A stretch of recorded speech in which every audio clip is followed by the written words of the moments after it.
Bonjour et bonsoir en fonction de l'endroit où vous vous trouvez actuellement. Une fois de plus, nous allons pénétrer dans les sphères de la connaissance interdite. Ici, nous allons, comme vous voyez le titre, Elle voulait me séduire. Beaucoup de personnes vont regarder ce titre, vont regarder l'image et vont être attirées, vont dire, mais c'est qui cette femme? Bon, ici, sans trop parler du suspense, nous allons parler de l'histoire de Moukaï Sedi, donc le prophète Daniel, l'un des livres, je dis bien l'un des livres les plus puissants qui existent dans l'histoire de la création. Ici, nous allons parler, comme je dis, de son histoire. Récemment, j'ai fait des vidéos sur ce personnage remarquable, connu sous le nom de Daniel dans les canons, dans les Bibles classiques, mais son vrai nom, c'est Mukaïsedi. Et dans son livre secret, il va dévoiler des mystères, il va dévoiler des complots, euh, il va dévoiler des révélations, donc montrer ce qui se cache derrière l'action.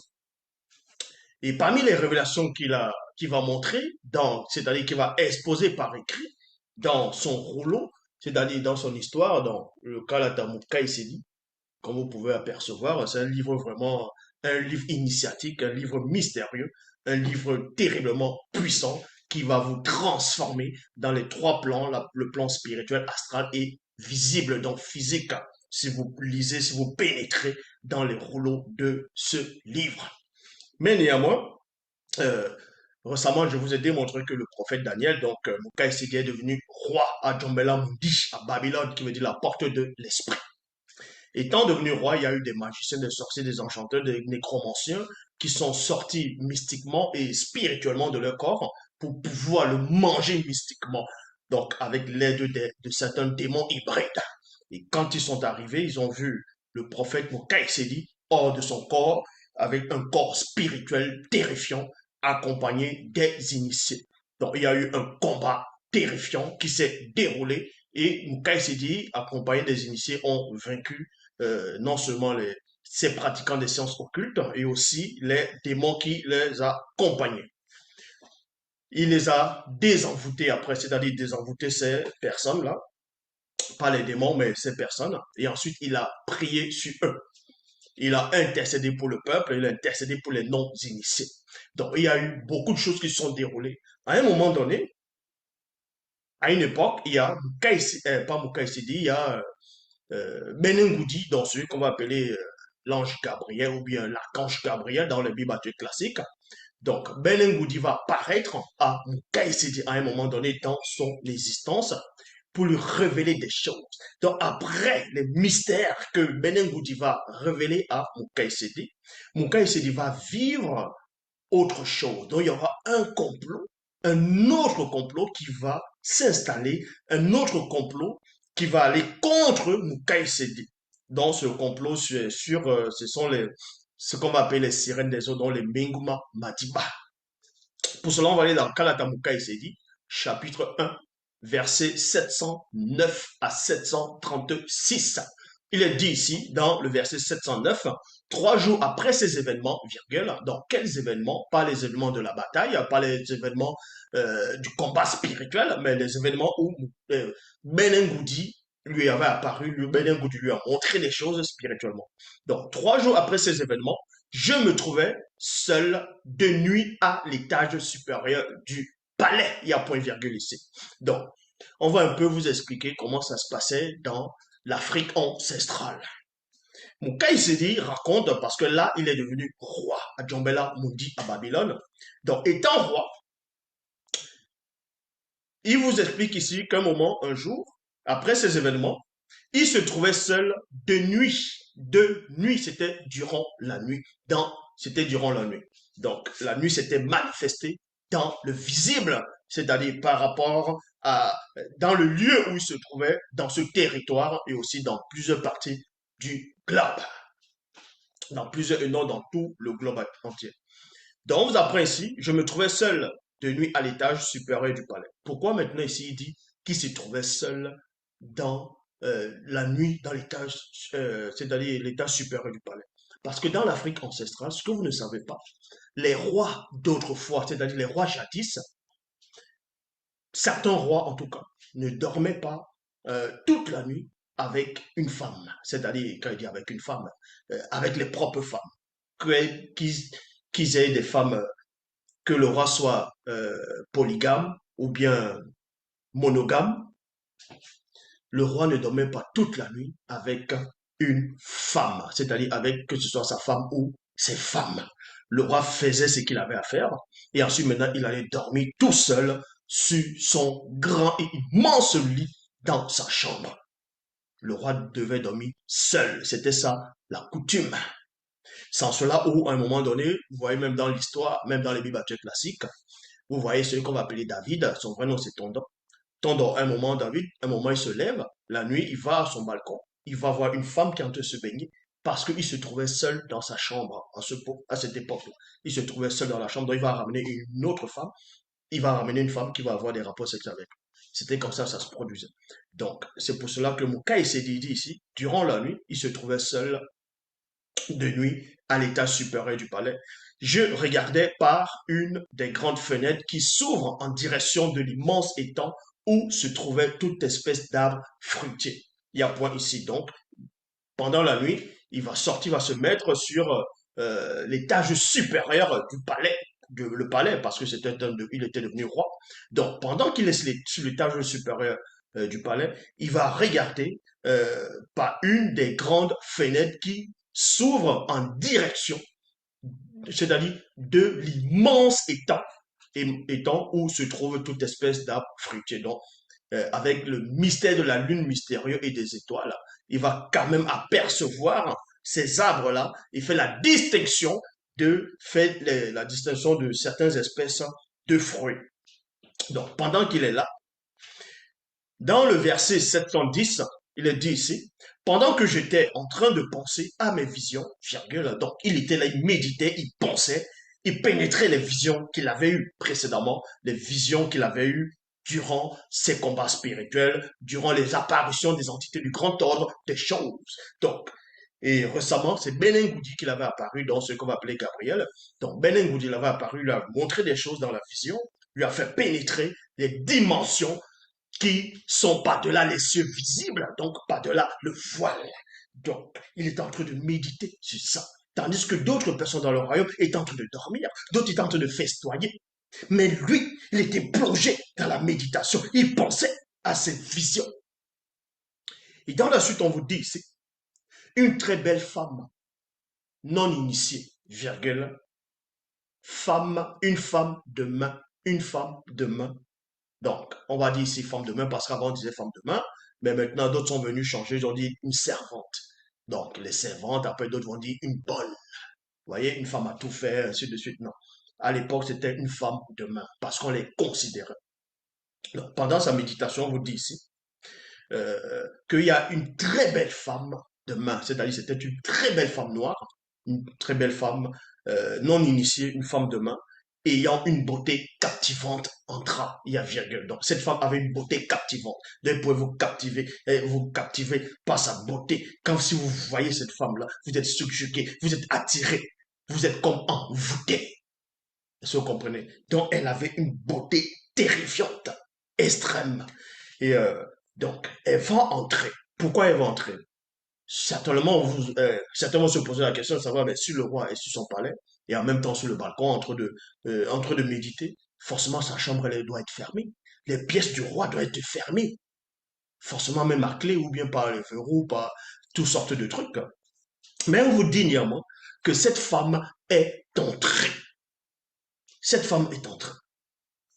Et maintenant, quand elle entre, on vous dit ici, car elle était connue de plusieurs gardes du palais. Donc, on vous apprend qu'elle a réussi à entrer non seulement dans le palais, dans la chambre haute, elle a réussi à entrer dans le lieu secret même où le roi résidait, c'est-à-dire Mukaïsidi. Parce que cette femme était connue des gardes du palais, donc la garde royale connaissait cette femme-là, savait que cette femme était inoffensive, que cette femme ne pouvait rien faire au roi. Donc, c'était non seulement, elle ne pouvait rien faire au roi de mal, mais elle était aussi une femme de main de ce roi.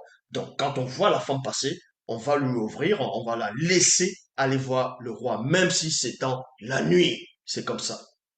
Donc, parce qu'elle connaissait les gardes du palais, dont les gardes du palais la connaissaient, on la laisse passer.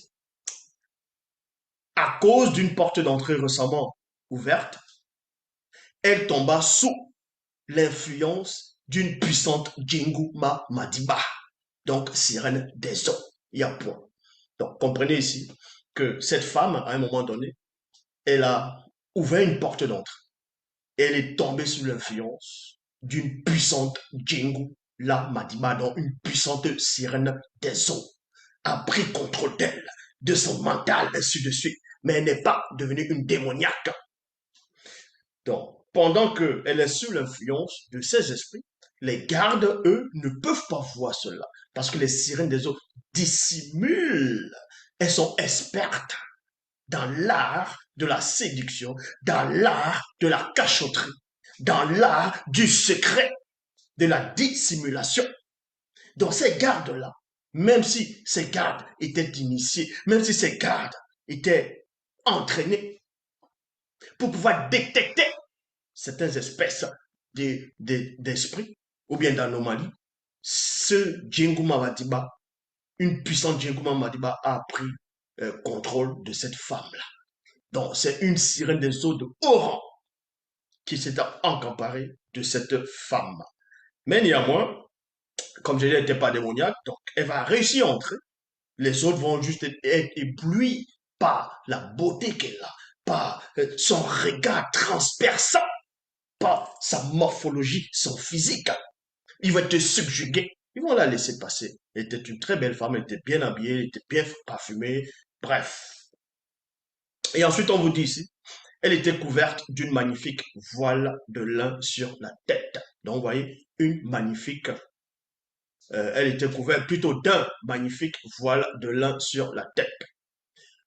Et était vêtue de pourpre et d'écarlate, et parée d'or, virgule, de pierres précieuses et de perles. Il y a un point ici. Donc, c'est pour vous montrer, quand vous voyez même dans Apocalypse, chapitre, je crois, oui, Apocalypse chapitre 17, au verset 7 dans la Bible, on va vous donner à peu près la même description aussi.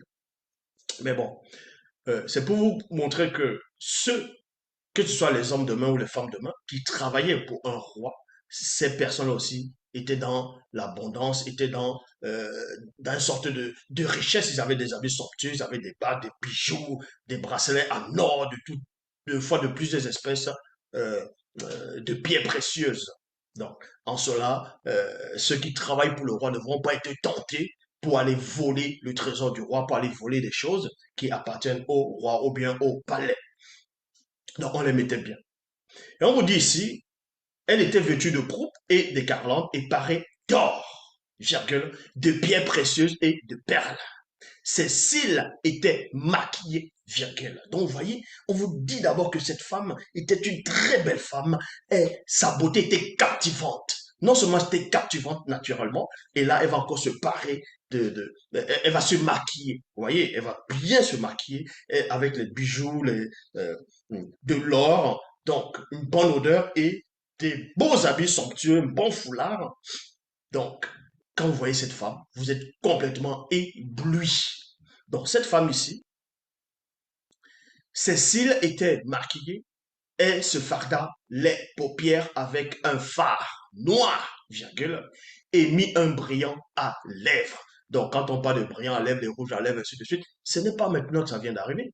Autant d'autres fois, on connaissait déjà ça. Mais sauf que ça ne venait pas forcément dans les mêmes tubes que vous voyez qu'on achète dans les supermarchés un peu partout. Non.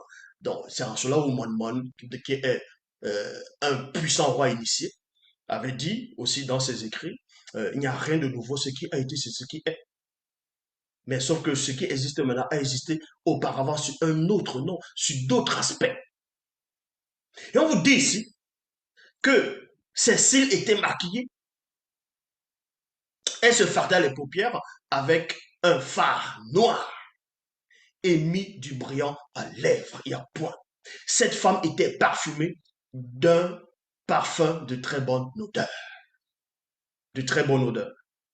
Donc cette femme, vous voyez l'accoutrement qu'elle avait, l'apparence qu'elle avait, tout ce qu'elle avait sur elle, ça attirait le regard, ça attirait. Et ensuite, on vous dit quoi? Elle avait une bonne odeur, donc par rapport au parfum qu'elle avait. versé sur elle. Elle avait aussi enduit son corps d'huile parfumée. Donc, cette femme était prête. C'est-à-dire que quand elle passait, les soldats regardaient. Ils confirmaient, comme on dit au pays, tu vas confirmer le code. Donc, ils étaient là, les soldats regardaient les gardes. Même dans le palais, on connaissait cette femme-là, l'histoire de cette femme-là. On savait qui elle était. Donc, quand elle passait à Babylone, à Djombela Mundi, on regardait. Ça ne veut pas dire qu'elle était la plus belle femme de Djombela Mundi. C'était une femme de main ici. Donc, elle avait enduit son corps d'huile parfumée, l'huile agréable. Donc, quand vous voyez comment elle était sculptée, comment elle était attirante, et ensuite l'odeur, certains qui auront des mauvaises intentions vont dire, ah, celle-là, elle est bonne, j'ai envie de la bouffer. Donc, elle était consciente, malgré qu'elle avait tout ça. Mais derrière, par-delà le voile où on ne voyait pas, il y avait une puissante Django. Donc, il faisait encore des effets. Et on va vous montrer maintenant, quand un esprit parle, que ce soit un esprit, bon, on va pas dire tous les esprits sont pas pareils, il y a les esprits du grand ordre des choses, il y a maintenant les esprits du monde occulte. Mais quand une sirène parle, parce que beaucoup de personnes disent avoir vu des sirènes des eaux, qu'il y a une sirène des eaux qui les a possédés, et ils ont conversé avec une sirène des eaux. Mais quand ces personnes sont en train de converser, soi-disant, en train de rapporter le dialogue avec la sirène des eaux ou bien un esprit, vous allez voir que ce dialogue ne tient pas. C'est tout le dialogue du quartier, c'est tout les intonations, les phrases quotidiennes, quoi. Or, ici, on va vous montrer comment la sirène des eaux va inspirer cette femme, va parler par cette femme-là. Et vous allez voir comment un esprit parle, comment un esprit s'exprime, les mots qu'un esprit va choisir pour s'adresser à ceux du visible, comment ça résonne. Donc, on vous dit ici, elle s'était approchée de moi, ainsi de moi. Dans mon cas, il va raconter que cette femme va s'approcher ainsi de lui. Donc, elle s'approcha, elle s'approchait plutôt ainsi de moi. Et, virgule, avec une très grande constance, virgule, elle me dit, mon roi, Kinyam, mon roi, viens. Non, mon roi, virgule. Parce que cette femme-là, on la laisse parler d'abord. La sirène des eaux, écoutez attentivement, les sirènes des eaux sont très malignes.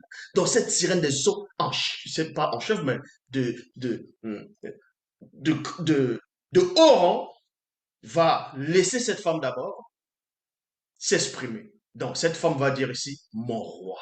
Parce que la sirène des eaux n'accepte pas qu'un homme soit son roi. Puisque la sirène des eaux, étant une démone, connaît qui est son roi.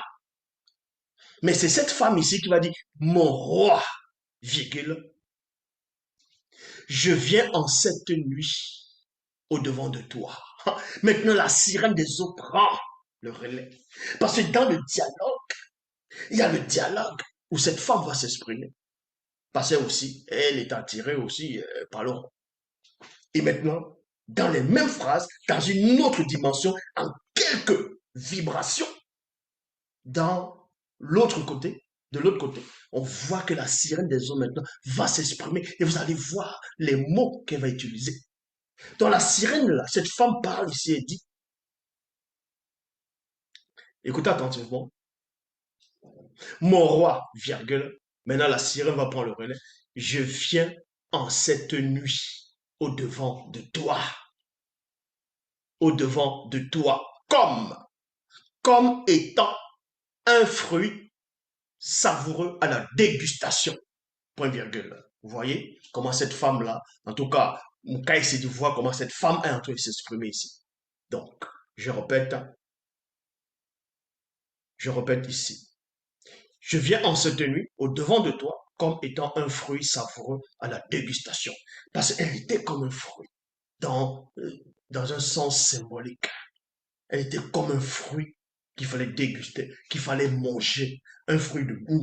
Quand vous voyez la mangue dans Djangolo, au pays, la mangue, une mangue bien mûre, vous sentez l'odeur de la mangue, vous voulez déjà pénétrer dans la mangue, manger la mangue. Donc elle est consciente de ça. Elle voit que la femme ici représente maintenant, va se manifester comme étant un fruit savoureux à déguster. C'est ça qu'elle dit ici. Je viens en cette nuit au devant de toi. Remarquez que d'habitude, elle était accoutumée à voir le roi, que ce soit la journée, l'après-midi, le soir. Elle venait devant le roi le soir. Mais c'est pour ça que elle précise que je viens en cette nuit au devant de toi, comme. Elle rajoute, elle dit comme. Parce que toutes les nuits précédentes, elle ne venait pas comme étant un fruit. Elle venait comme une femme de main, tout simplement. Mais ici, il y a un changement. C'est pour ça que quand vous êtes initié dans l'art, pour pénétrer le dialogue, pour pénétrer les phrases, pour pénétrer les mots, vous allez voir là où il y a le danger. Vous allez voir que cette personne qui est en train de vous parler, est-ce que cette personne parle ainsi d'habitude? Si cette personne change son langage, vous allez détecter les vibrations du plan caché qui émanent dans ces phrases-là. C'est ça qu'elle dit ici. Cette nuit, au devant de toi, comme étant un fruit savoureux à la dégustation. Saisis-toi de ce fruit. Saisis-toi de ce fruit agréable et délicieux. Puis, virgule, consomme-le. Puis, consomme-le. Vous voyez? Puis, consomme-le. Tandis que d'autres personnes vont dire, ah, les esprits les ont parlé, ils vont dire des gros mots, ils vont dire, ah non, viens, vas-y, prends-moi. Et ça commence par B. Non, quoi que ce sont des démons, oui, des démons, ils ont quand même un langage approprié à leur rang. Ça ne veut pas dire qu'ils ne blasphèment pas. Les esprits, les démons, les médias blasphèment. Hein? Ils connaissent ils insultent. Mais les insultes, ce n'est pas les insultes que vous utilisez. Vous, déjà, vous utilisez, les gens utilisent des mots qui veulent rien dire. Vous voyez, peut-être au pays, les gens vont insulter quelqu'un, ils vont dire, allez, viens ici, allez, quitte de là, ils vont dire, bon, le mot, le chien, après ils vont rajouter le ver. Vous voyez, ils vont dire chien, après ils vont dire vert à la fin. Mais vous avez déjà vu le chien, un chien vert où? Est-ce que vous avez déjà vu un chien qui est vert?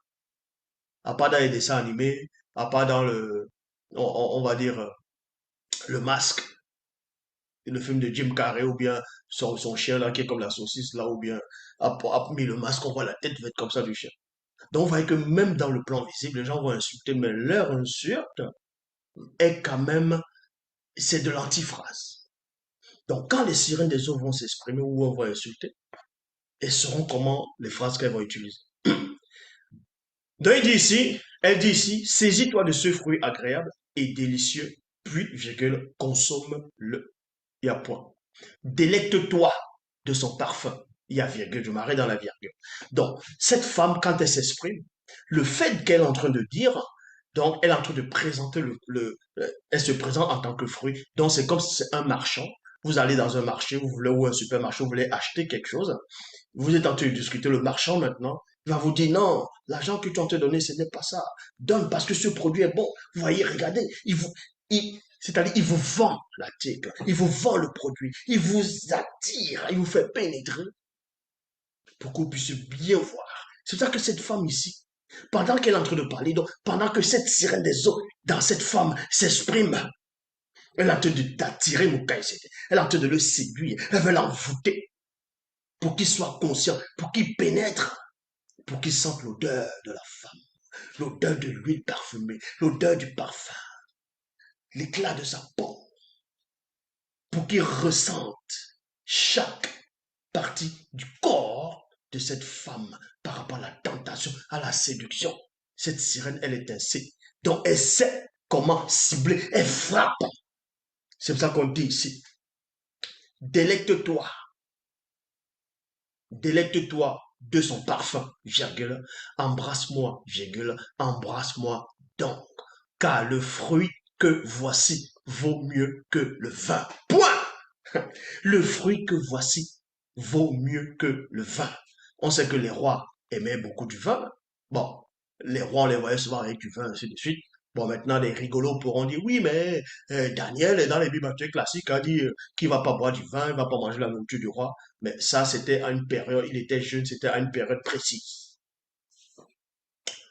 Sans hésiter, virgule, moi, Mokaï Sedi, je répliquais et je lui dis, ma fille, oh, parce qu'il était déjà un adulte, c'était un homme qui était déjà posé, c'était un initié en chef consacré, il était roi, il était, on va dire, le père du royaume, le père du territoire, le père de la nation, le père du peuple. C'est pour ça qu'il dit ici, c'est pour ça qu'il va dire, ma fille, virgule, tu ne pénètres point la nature de la semence qui a contribué à faire mûrir le fruit qui n'est rien d'autre que toi. Ouh, vous voyez un langage, on va dire, mystérieusement soutenu. C'est pas comment les gens parlent, hey, wesh, wesh, bien ou quoi? Non, ça c'est un langage. Je répète, sans hésiter, moi, mon cas s'est dit, moi, euh, mon cas s'est dit, je répliquais, et je lui dis, deux points, ma fille, tu ne pénètres point la nature.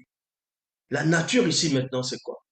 Donc, il est en train d'indexer, il est en train de dire à cette fille, il est en train de vouloir désenvoûter cette fille avec les propos, pour que cette fille soit consciente qu'elle est habitée actuellement. Donc, c'est pour ça qu'il dit ici, tu ne pénètres point la nature de la semence. La nature de la semence qui a contribué à faire mûrir le fruit qui n'est rien d'autre que toi.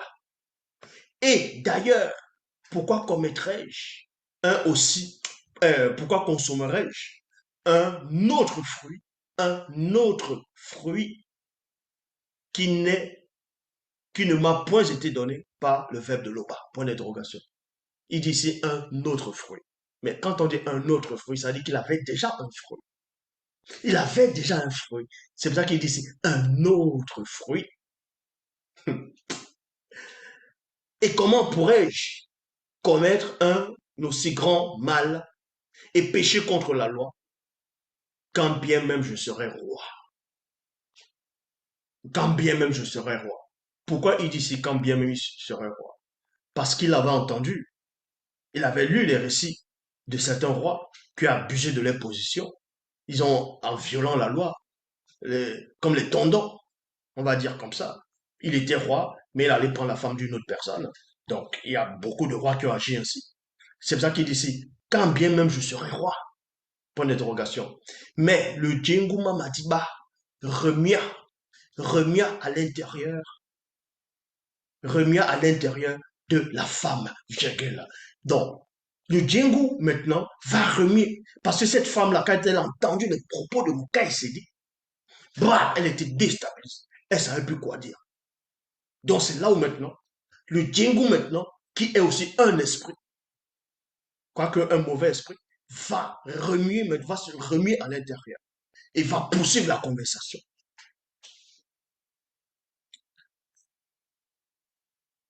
Mais le Djenguma Madiba remua à l'intérieur de la femme, puis la femme étendit son bras et saisit mon vêtement. Vous voyez? Parce que il y a eu un combat ici. Il y a eu d'abord le premier combat, c'était l'apparence, le visuel. Écoutez attentivement. Le premier combat, c'était le visuel. Le visuel, Moukaï Sedi a remporté la victoire sur le visuel. Parce qu'il a vu la femme, parce que vous savez que l'homme regarde à ce qui frappe la vue. Ce qui plaît aux yeux réjouit le cœur. Donc, le visuel, comment elle était pomponnée, tout ça, la beauté, l'odeur, sentait bon, tout. Ça l'a pas tenté. Il s'est pas laissé avoir. Donc, le visuel a joué. Donc, il a combattu d'abord dans le plan visible et maintenant dans l'astral. Dans l'astral. Donc, le mental, l'intellect. Il y a une conversation, un combat par rapport à la vérité. Et c'est là où il va vaincre aussi, dans ce plan-là. Et quand la Django va voir cela, maintenant elle va attaquer. Elle va remuer à l'intérieur pour que cette femme-là, donc, elle contrôle maintenant la femme. Et vous voyez que dans le plan visible, vous allez voir que c'est une femme qui est en train de bouger. Or, le combat est déjà spirituel. Il y a un combat spirituel derrière. Parce que cette femme a une force maintenant. Elle veut maîtriser le roi. Elle veut violer le roi. Elle veut s'asseoir sur le roi. Elle veut être comme un esprit incube. Ça se passe dans le plan spirituel maintenant. C'est ça qu'on vous dit ici. Mais le Djingu, Mamadiba, remua à l'intérieur de la femme, puis la femme étendit son bras et saisit mon vêtement. Et elle me dit, mange le fruit. Mange le fruit. Pourquoi il dit pas ici, mange-moi directement? Mange le fruit. Donc la Djingu dit ici, mange le fruit là. Le fruit qui t'attrape là, mange ça.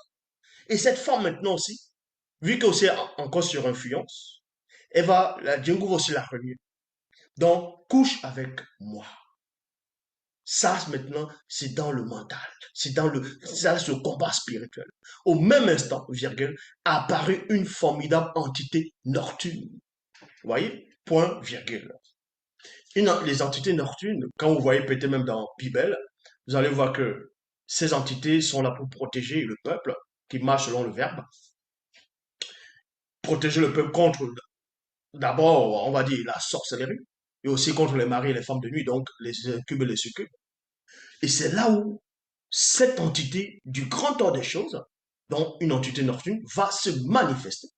Parce que cette entité voit que cette Djingu maintenant a ouvert une brèche, une autre porte. Donc c'est le combat spirituel. Elle veut dominer Mukai City. Elle veut violer Mukai City. Vous pensez qu'il n'y a que les hommes qui violent les femmes? Non, il y a les femmes qui violent les hommes aussi. Vous allez dire, mais comment une femme va violer un homme? Comment son membre va se mettre debout? Comment si... Mais bon, au même instant, apparut une formidable entité nocturne. Cette entité nocturne était d'une taille gigantesque